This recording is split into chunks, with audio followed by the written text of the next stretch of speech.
Good morning friends. आज की video में हम यूपीएससी के बारे में बात करेंगे, क्योंकि यूपीएससी इंडिया की सबसे टॉप रिक्रूटर एजेंसी में आती है, राइट। जो कि आईएएस, आईपीएस, आईएफएस और जो सेंट्रल सर्विसेज हैं उन सब के लिए यूपीएससी कैंडिडेट को सिलेक्ट करती है, राइट। तो यूपीएससी की जर्नी किस तरह से रही है और कौन कौन सी इसमें कमिटीज़ आई है और कौन कौन से इसमें लेजिस्लेशंस आए हैं जिसके माध्यम से जो आज यूपीएससी का स्वरूप देखने को मिलता है वो उसी का परिणाम है। So without wasting your time, let's get started and try to understand what it is exactly. आप सब लोगों को पता है कि भारत का संविधान 26 जनवरी 1950 को इफेक्ट में आया था, ठीक है। और यूपीएससी जैसे इंस्टीट्यूशन थे जो कि एक डेमोक्रेटिक नेशन के लिए बहुत ज़्यादा ज़रूरी थे, और यूपीएससी जैसे इंस्टीट्यूशन ने बेसिकली ऐसे लोगों को रिक्रूट किया जिसके माध्यम से नेशन का निर्माण करने में मदद मिली। यूपीएससी का जो हेडक्वार्टर है आपको पता है कि दिल्ली में है, जिसकी धौलपुर हाउस के नाम से फेमस है, ठीक है। शाहजहाना करके वहाँ की एक जगह है न्यू दिल्ली में, धौलपुर हाउस में इनका हेडक्वार्टर इस्टेब्लिश है। दरअसल यूपीएससी का निर्माण 1 अक्टूबर 1956 को हुआ था under the government of India act 1919। देखिए, जब ईस्ट इंडिया कंपनी आई थी आपको पता है, राइट है, तो उन्होंने बहुत सारे रेगुलेटिंग एक्ट लेके आए थे, जैसे कि 1773 से लेकर लास्ट में 1947 तक आए हैं, राइट। तो कुछ कंपनी के एक्ट्स थे, फिर इसका अंदर गवर्नमेंट का एक्ट आया। तो जो गवर्नमेंट ऑफ इंडिया एक्ट 1919 वाला था उसमें यूपीएससी के बारे में बात की गई थी और उसके माध्यम से यूपीएससी का निर्माण किया गया था, राइट है। यूपीएससी को यूनियन पब्लिक सर्विस कमीशन के नाम से जाना जाता है, लेकिन 1937 से लेकर 1950 के बीच में इसको फेडरल पब्लिक सर्विस कमीशन के नाम से जाना जाता था, राइट है। फिर इस तरह से उसका नाम बाद में चेंज होता है, फिर हम यूपीएससी नाम रखते हैं जब हमारा संविधान लागू हो जाता है, इसके बाद में हम आज़ाद हो जाते हैं इसके बावजूद, राइट। तो 1 अक्टूबर को इस साल से हम बेसिकली क्या है कि यूपीएससी का फॉर्मेशन हुआ है उसका हम 100th ईयर मनाने के लिए जा रहे हैं, इसलिए आर्टिकल भी आया है, राइट। और एक कॉन्फ्रेंस भी ऑर्गेनाइज़ की जाएगी यूपीएससी के चेयरमैन सर के द्वारा, राइट। सो उन्होंने ट्वीट भी किया, और आप क्वेश्चन पूछना चाहें उनसे पूछ भी सकते हैं। खैर, come to the point, UPSC एक कॉन्स्टिट्यूशनल बॉडी है, एक संवैधानिक बॉडी है जिसका जिक्र आर्टिकल 320 में किया गया है, जिसमें फंक्शन बताया गया है कि what are the functions of the UPSC, ठीक है। इसका जो सबसे महत्वपूर्ण काम है वो एग्ज़ाम कंडक्ट करवाना है, किसके लिए? For the appointment of the several union and state respectively.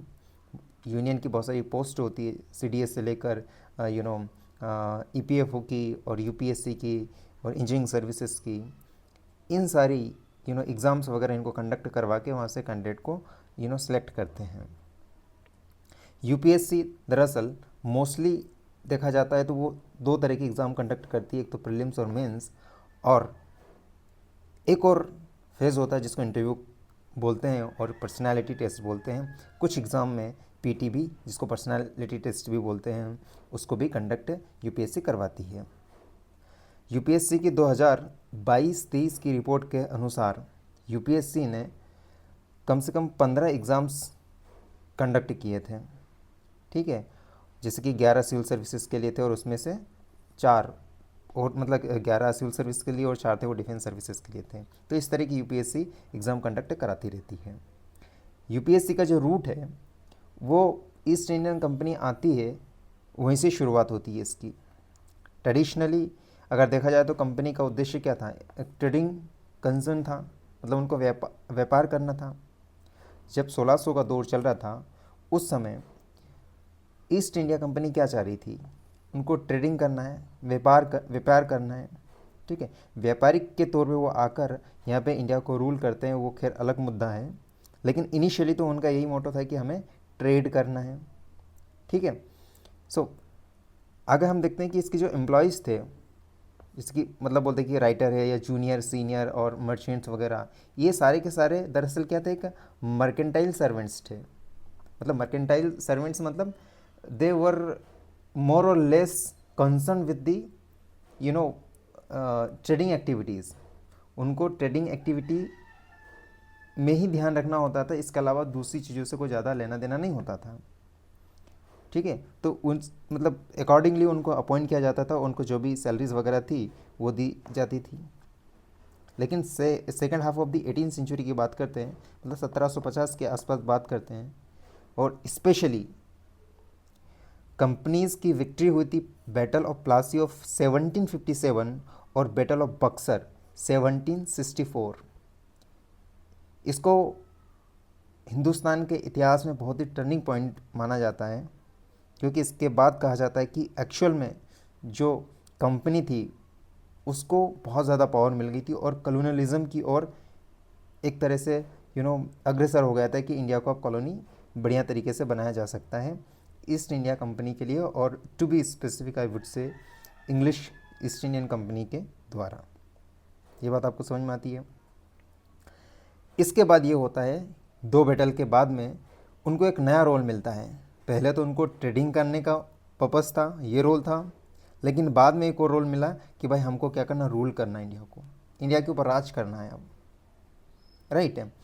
तो इसी के टाइम बहुत सारे गवर्नर जनरल्स आए थे। अब ये गवर्नर जनरल्स कौन होते हैं? अरे एक स्पेसिफिक एक ऑफिशियल हुआ करता था कंपनी का, और वो फिर ध्यान रखते थे कि भाई आपको कंपनी की एक्टिविटीज़ है वो ध्यान रखना है। लेकिन बाद में ब्रिटिश की पार्लियामेंट ने बोला कि यार कंपनी बहुत ज़्यादा करप्शन कर रही है और इनके ऊपर कोई ज़्यादा लगाम नहीं है, तो फिर वहाँ की जगह से जो उनके रिप्रेजेंटेटिव थे उन्होंने एक एक स्पेसिफिक व्यक्ति को भेजा और उसको गवर्नर जनरल बोला गया, राइट। जो 1773 से लेकर 1785 के बीच में वारेन हेस्टिंग रहते हैं, और वारेन हेस्टिंग क्या करते हैं, सिविल सर्विसेज के बारे में काफ़ी रिफॉर्म्स लेके आते हैं। इसी तरह से लॉर्ड वेलेस्ली थे जो कि 1798 से लेकर 1805 के बीच में रहते हैं। लॉर्ड वेलेस्ली ये वही व्यक्ति है जिसने सब्सिडरी अलायंस लेके आए थे, ठीक है। ये आपने इतिहास में अगर पढ़ा होगा, मॉडर्न हिस्ट्री में, तो आपको पता होगा। इसी तरह से कॉर्नवालिस आते हैं। ये लॉर्ड कॉर्नवालिस थे, ये थे 1786 से लेकर 1793 के बीच में। CRPC लेके आए, IPC ले आए, like codification of the Indian laws के बारे में इन्होंने बहुत ज़्यादा बात की है। यहाँ तक कि परमानेंट सेटलमेंट एक्ट भी वो लेके आए हैं, राइट है। जो एग्रीकल्चर से रिलेटेड जो रिफॉर्म्स थे वो भी लेकर आए हैं। तो इन सब लोगों के कारण क्या हुआ कि जो ब्यूरोक्रेसी थी इंडिया में वो एक तरह से शेप लेना शुरू की है। फिर 1858 के बाद में आपको पता है कि 1857 की क्रांति होती है। इसके बाद में डायरेक्ट रूल चला जाता है, वो क्राउन के पास चला जाता है, राइट। तो दरअसल क्या कि जो कंपनी का करेक्टर था वो एक सामने आ जाता है कि भाई ये करप्शन कर रही हो, ठीक से काम नहीं कर रही है। तो उन्होंने बोला कि भाई ऐसा काम नहीं चलेगा, अब जो भी काम होगा वो डायरेक्ट क्राउन के माध्यम से की जाएगी, राइट है। सो to maintain a rich empire like Indian efficiently, the company had started feeling the need to appoint bureaucrats। क्योंकि पहले तो उनको सिर्फ क्या करना था, ट्रेड करना था, लेकिन अब वो रूल कर रहे हैं। इंडिया की इतनी बड़ी टेरिटरी है, और अखंड भारत हुआ करता था जो कि अफगानिस्तान, इंडिया, नेपाल, भूटान और some part of the Burma, Myanmar जिसको कहते हैं आज का, ये सारा का सारा क्या था, पूरे भारत के अखंड भारत का पार्ट हुआ करता था। तो इसके ऊपर रूल करना कोई छोटी मोटी बात नहीं थी। तो कंपनी और ब्रिटिश पार्लियामेंट ने ये सोचा कि भाई हमको अब एक सिस्टमेटिक ब्यूरोक्रेसी की आवश्यकता है। तो उन्होंने फिर एक रिस्ट्रक्चर करके ब्यूरोक्रेसी की शुरुआत की, राइट, ताकि क्या कर सके वो एक इफ़िशिएंट एडमिनिस्ट्रेटिव मशीनरी को बनाया जा सके, राइट है। क्योंकि ये एडमिनिस्ट्रेशन मशीनरी इनिशियली जो थी दरअसल मुगल एम्पायर के बेस्ड पे थी, ठीक है, लेकिन वो इतना इफ़ेक्टिव नहीं थी। तो जो ब्रिटिशर्स थे उन्होंने क्या करना शुरू किया, इसको रिफाइन करना शुरू किया, रिस्ट्रक्चर करना शुरू किया गया, और उन्होंने किया। इसके बाद फिर मैकॉले कमेटी आती है 1854 पे, एक बहुत ही ह्यूज लीप थी forward for the direction and modern day of bureaucracy. 1855 में civil service commission came into existence in Britain. Britain में एक सिविल सर्विस कमीशन बना 1855 में, और 1858 के आसपास इसका ज्यूरिसडिक्शन था वो भारत में भी लागू कर दिया। और the first recruitment to the commission was done via the direct route through a written test if needed an interview. और उन्होंने फिर एग्ज़ाम लेना शुरू कर दी और आवश्यकता पड़ने पर इंटरव्यू भी कंडक्ट कराए। इसके बाद वर्ल्ड वार 1 हो जाता है। वर्ल्ड वार 1914 से लेकर 18 के बीच में होता है, ठीक है। तो इस समय उन्होंने एक स्टाफ सिलेक्शन कमीशन, जिसको एसएसबी बोलते हैं, उसकी स्थापना की ताकि वो मैनेज कर सकें जो कमीशन को इस्टेब्लिश किया गया है उसको। हालांकि entry to the commission would remain out of the bound of the Indians till the 1927। लेकिन जो कमीशन में एंट्री लेना इंडियंस के लिए फिर भी अलाउ नहीं था। 1922 तक तो वो बिल्कुल नहीं ले सकते थे। फिर आईसीएस एग्ज़ाम स्टार्टेड हुआ इंडिया में भी कंडक्ट शुरू करना 1922 के बाद में। और 1924 में ली कमीशन ने ये रिकमेंड किया कि आप public service commission in the country में आपको इस्टेब्लिश करने की आवश्यकता है। और 1926 के आसपास SSB handed over the responsibility of recruiting to the very public service commission. Start जो था एसएसबी बना था उसने बोल दिया कि भाई पब्लिक सर्विस कमीशन को काम दो। और इसका जो पहला चेयरमैन बना उसको बोलते हैं सर रोस बाकर। ये क्वेश्चन पूछा भी जाता है, ठीक है, कि सबसे पहले यूपीएससी का फॉर्मेशन हुआ था इन द कॉलोनियल एरा। उस समय यूपीएससी के चेयरमैन कौन थे? तो सर रोस बाकर थे, जो कि 1932 तक रहते हैं और इसके बाद में फिर वो चेंजेस होते हैं। फिर एक नया प्रपोजल आता है under the government of India act 1935। मैंने बताया ना कि जो एक्ट्स थे कभी कंपनीज लेके आती थी, फिर कभी कंपनी ख़त्म होती है, इसके बाद में फिर क्या है पार्लियामेंट काम करती है, फिर इसके अंदर गवर्नमेंट ऑफ ब्रिटेन मतलब उनके पार्लियामेंट से जो एक्ट वगैरह पासेस होते थे उसके माध्यम से इंडिया को रूल किया जाता था। तो इसी तरह से गवर्नमेंट ऑफ इंडिया एक्ट 1935 आया और इसने इस्टेब्लिश किया क्या, एक कमीशन को इस्टेब्लिश किया और उसने बोला कि ये दोनों के लिए होगा, जिसको बोला federal as well as the for the provinces. जो प्रोविंसेस थे उसके लिए भी, प्रोविंसेस इज लाइक स्टेट, आज का जो मॉडर्न स्टेट है हमारा जैसे यूपी एमपी बिहार इस तरह का वो, और फेडरल मतलब लाइक यूनियन, ठीक है। सो इस समय के आसपास by this time the new format जिसको बोला गया फेडरल पब्लिक सर्विस कमीशन 1 अप्रैल 1937 को उसको रूल आउट किया गया और sir Eyre Gordon took over from the sir David Petrie as its chairman, इनके चेयरमैन बने। इसके बाद क्या हुआ कि अब इसके बाद क्या 1947 आने में मुश्किल से 10 साल और बचे थे, क्योंकि 1937 में ये चेंजेस हो रहे हैं, 1947 में भारत को आज़ादी मिलने वाली है। तो ये चीज़ें लगभग 10 साल तक चली, 1 डेकेड तक ये सारी चीज़ें चली। फिर इसके बाद में यूपीएससी का नाम चेंज कर दिया जाता है जैसे हमारा संविधान लागू होता है और 15 अगस्त 1947 को हमको आज़ादी मिलती है। इसके बाद में जो बेसिकली एफपीएससी जिसको बोलते हैं फेडरल पब्लिक सर्विस कमीशन, उसको हेडेड किया गया था। फर्स्ट इंडियन कौन थे उनका नाम भी पूछा जाता है कभी कभी, तो एच के कृपलानी सर थे, उनका नाम याद रखिएगा। इसके बाद में और भी लोग आए जैसे आर.एन. बनर्जी आए थे। इस कमीशन को 1949 से लेकर 1955 तक इसको हेड किया उन्होंने। उनके टेन्योर में फिर क्या कि संविधान का इफेक्ट में आता है एंड दैट डिड 2 चेंजेस, उन्होंने नाम बदल दिया। क्या बदला?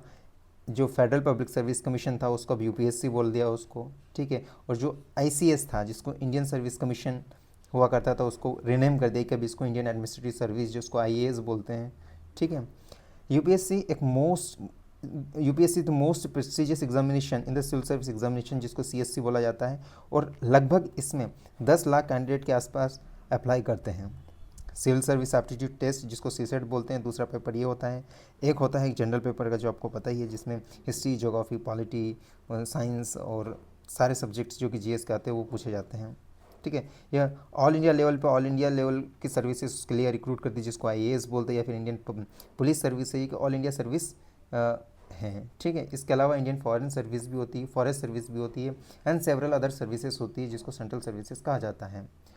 यूपीएससी 2022-23 की बात की जाती है, यूपीएससी ने लगभग 33.51 लाख एप्लीकेशन को उन्होंने रिसीव किया था, ठीक है, मतलब एग्ज़ाम वगैरह कंडक्ट करवाने के लिए। इसके बावजूद भी बहुत सारे नंबर ऑफ़ एप्लीकेंट्स थे, ठीक है, लेकिन यूपीएससी ने बहुत अच्छे से इसको एग्ज़ाम कंडक्ट करवाया, बहुत बढ़िया शानदार तरीके से, मतलब इसमें इफ़िशिएंट हैं यूपीएससी इन सारी चीज़ को करवाने में। अब यूपीएससी का जो धौलपुर हाउस है उसके बारे में हम थोड़ा सा चर्चा कर लेते हैं। बेसिकली इसको शिफ्ट किया गया इन 1952 में, and too has an interesting back story. इसकी बढ़िया स्टोरी इसके पीछे की, क्योंकि जो धौलपुर हाउस था वह एक्चुअली एक राजा ऑफ धौलपुर था, उससे बिलोंग करता है, मतलब उनका था ये धौलपुर हाउस, और उनका नाम था उदयभान सिंह। तो उदयभान सिंह जो धौलपुर का राजा था उसकी ये बिल्डिंग हुआ करती थी, जो आज का धौलपुर हाउस है वो। और इसको उन्होंने ट्रांसफ़र किया था गवर्नमेंट ऑफ इंडिया को जब भारत को आज़ादी मिल गई थी तब, राइट है। और जब राजा ने डिसाइड किया कि हमारा state of union of India के साथ क्या हो जाएगा, मर्ज, तो उन्होंने उसको ट्रांसफ़र कर दिया। फिर राजा को भाई उन्होंने अपना जो धौलपुर हाउस था वो यूनियन गवर्नमेंट को दे दिया, मतलब यूनियन ऑफ इंडिया के साथ मर्ज कर दिया, तो उसको भी कुछ बेनिफिट तो चाहिए। तो उन राजा को राज प्रमुख की तरह अपॉइंट किया गया था, मतलब जैसे कि गवर्नर राज का होता है उस तरह से उनको ये उपाधि दी गई, मतलब उनका ये पद दिया गया कि आप मत्स्य यूनियन है उनके आप गवर्नर हैं, राज प्रमुख हैं, राइट है। तो एक state created with the merge of the some of the princely state after the independence, ये तो सारी चीज़ होती है, आपको पता है पेंसिल स्टेट वगैरह था, उनको भारत के साथ मर्ज किया जाता है 567 के आसपास, जो कि पेंसिल स्टेट थे उनको मर्ज किया गया था। लीडर जिससे पंडित सरदार वल्लभ भाई पटेल जी हैं, जिनको आयरन मैन ऑफ इंडिया कहा जाता है, ठीक है, बिस्मार्क ऑफ इंडिया कहा जाता है, क्योंकि उन्होंने यूनिफिकेशन ऑफ इंडिया किया था, राइट है। सो ये सारी चीज़ चलती रहती है। आगे समझने की कोशिश करते हैं कि over the year the UPSC ने इंस्टीट्यूटेड सेवरल रिफॉर्म्स हुए इसी के अंदर की, ठीक है, जैसे कि आरटीआई के माध्यम से बहुत सारी चीज़ हमको पता चलती है और कुछ नहीं भी पता चलती, लेकिन बहुत सारे रिफॉर्म्स हुए और बहुत सारी कमिटीज़ आई, जैसे कि फर्स्ट एआरसी जिसको बोलते हैं हम, फर्स्ट एडमिनिस्ट्रेटिव रिफॉर्म कमीशन, जो कि 1966 में बना था और जिसको मोरारजी देसाई के द्वारा हेड किया गया था, और लेटर बाय दी के हनुमंथिया के द्वारा इसको हेड किया गया था। इसके बाद में थॉरट पैनल भी आया था 1967 में, ठीक है, इसके बाद कोठारी पैनल भी आया था। सो तमाम तरह की ये सतीश चंद्र पैनल और अलग कमेटी एक्सेट्रा एक्सेट्रा, ये सारी की सारी कमेटी आई थी।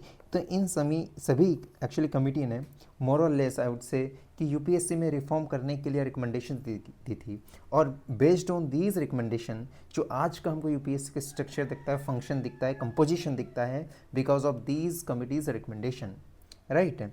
तो ये सारी चीज़ हमको समझने की आवश्यकता है, और ये कमिटीज़ का नाम भी याद रखने की बहुत ज़्यादा ज़रूरत है कि जब हम यूपीएससी से रिलेटेड या फिर कोई आंसर लिखते हैं तो हमें उनको कोट करना होता है कि कौन सी कमेटी के माध्यम से हम क्या क्या रिकमेंडेशन दे सकते हैं और क्या दी थी recommendation, and that has to be implemented in order to make UPSC more transparent, responsible, accountable, and responsive body, right, to recruit candidates to serve the nation, right. So इस तरह से सारी चीज़ चलती रहती है, लेकिन लास्ट में एक बहुत बड़ा रिमार्क और क्वेश्चन वुड से करके जो राइटर है और जो इस आर्टिकल के जो राइटर है वो इस एक बहुत बड़ा क्वेश्चन करके आर्टिकल को ख़त्म करते हैं। वो बोलते हैं कि हम 100 साल में तो जा रहे हैं यूपीएससी में और हमने बहुत सारे सुधार किए, लेकिन फिर भी हम कुछ चीज़ें हैं और जो यूपीएससी की क्रेडिबिलिटी है उस पर अभी थोड़ा सा एक हम स्ट्रगल कर रहे हैं कि उस क्रेडिबिलिटी को मेंटेन करने में, क्योंकि कुछ केसेस हैं जैसे कि उन्होंने यहाँ पे एग्जांपल लिखा पूजा खेड़कर का, कोई लाइक इस तरह के कैंडिडेट्स आते हैं और तो यूपीएससी और ये फिर आईएएस की एक जो पोजीशन है उसको धूमिल करते हैं, फिर इनको भी डिसमिस कर दिया गया है। सो ये यूपीएससी के बारे में पूरा आर्टिकल था। खैर 1 अक्टूबर को यूपीएससी के चेयरमैन सर हैं वो एक यूट्यूब पे और डीडी नेशन पे जो डीडी न्यूज़ है उस पर भी लाइव रहेंगे, और कोई क्वेश्चन पूछना चाहे तो पूछ सकते हैं, तो बिल्कुल आप क्वेश्चन पूछिए, आपको जैसा भी लगता है।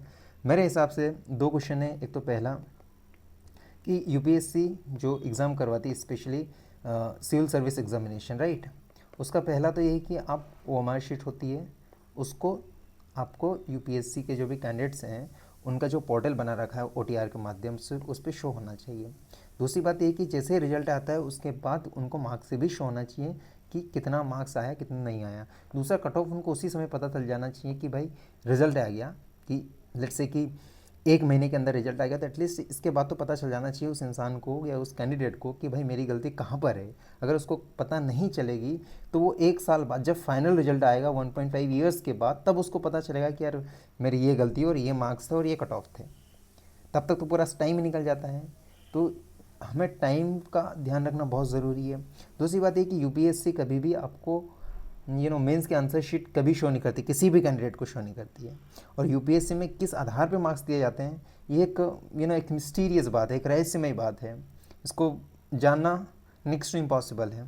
कुछ लोग कहते हैं कि भाई आपकी जो कॉपी वो 7 मिनट में चेक होती है। यार एक क्वेश्चन लिखने में लगभग 7 मिनट के आसपास लगते हैं, और पूरी कॉपी जिसमें 20 क्वेश्चन के आसपास आते हैं उसको चेक करने के लिए केवल 7 मिनट है, राइट। तो कहीं ना कहीं हो सकता है कि ये सब्जेक्टिविटी हो सकती है।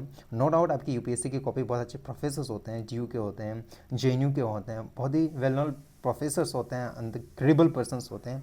बट स्टिल कहीं ना कहीं एटलीस्ट कैंडिडेट को पता तो होना चाहिए, अगर उसके मार्क्स ठीक ठाक नहीं आ रहे हैं तो उसको पता चलना चाहिए कि भाई मेरी कहाँ पर गलती हुई है। तो ये चीज़ भी शायद यूपीएससी में रिफॉर्म लाने की आवश्यकता है। ये 2 क्वेश्चन मेरे साइड से मुझे लगता कि ये क्वेश्चन पूछे जाना चाहिए, और इस पर यूपीएससी पर यूपीएससी को रिफॉर्म करने की आवश्यकता है, मुझे ऐसा लगता है। खैर यूपीएससी की कॉन्स्टिट्यूशनल बॉडी है, और जैसा वो करती है उसका मैंडेट होता है, वो हमको फॉलो करना ही पड़ता है। But as a UPSC aspirant or as a nation, as a citizen of this nation, we can give advice to them. So thank you so much and have a nice day. See you in the next video.